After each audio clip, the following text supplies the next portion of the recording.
A 15-year-old boy from a small village in Japan starts his first job in Tokyo, not as a mechanic, but as a babysitter.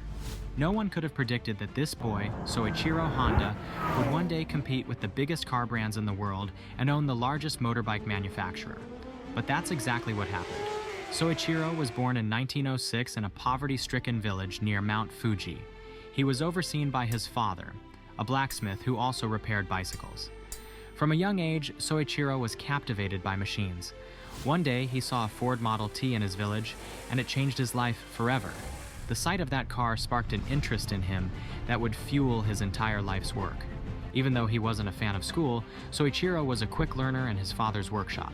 His fascination with machines only grew stronger, but his poor school grades led him to forge his father's signature to hide the truth. Eventually, he left school at 15 and pursued his dreams by moving to Tokyo.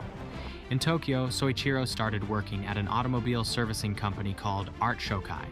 The job didn't start as he had hoped. He spent his first few months babysitting the owner's child, but Soichiro's determination kept him there. He couldn't bear the thought of returning home as a failure. His persistence paid off when the shop owner finally allowed him to help with the car repairs. Soichiro proved himself to be a dedicated and talented mechanic.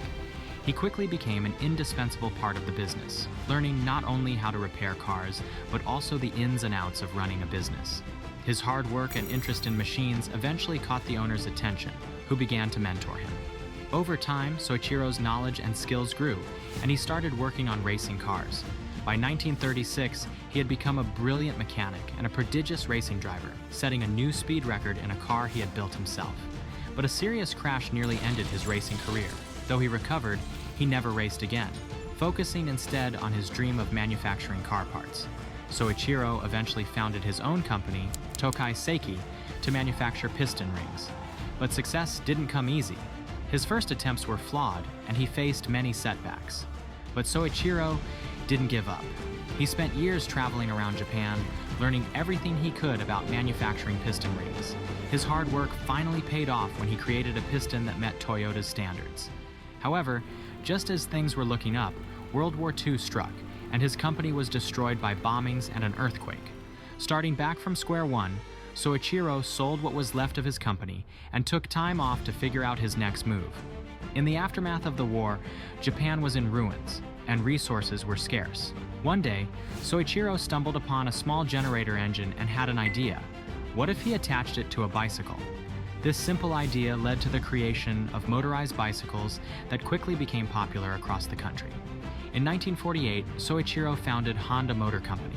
With the support of investors and bicycle shop owners, he expanded his production and developed the Model D, Honda's first complete motorcycle. Although the Model D was too heavy for most people, help came from Soichiro's relentless spirit. He kept refining his designs until he created the Super Cub, a lightweight and affordable motorcycle that became a huge success.